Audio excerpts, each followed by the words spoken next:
अस्सलाम वालेकुम viewers. Check करें जी, एक और गोट माशाल्लाह बहुत ही प्यारी गोट है।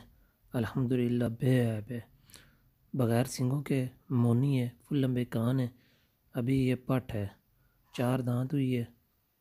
देखें 4 दांत हुई है, अभी चेक कर लें माशाल्लाह। और फुल लंबे कान है, कलर बहुत प्यारा। पीछे से देख लें, इसने वाना भी बना लिया माशाल्लाह। 4 माह की ये प्रेगनेंट हो गई है, फर्स्ट टाइमर है। हर तरह से फिट फाट है। बेल चेक करें, इसकी जिल्द चेक करें, बारीक और लंबी जिल्द है। लंबी बेल में, अच्छी हाइट में, लंबी दुम है। किसी तरह का जानवर में अल्हम्दुलिल्लाह कोई नुक्स और ऐब नहीं है। जिस मेरे भाई को पसंद आती है वो मुझसे रब्ता कर सकता है। माशाल्लाह बहुत एक्टिव है और फुल मोटी जानवर, हर तरह से फिट फाट है, एक्टिव है। और देखें जी किस तरह घूम फिर रही है।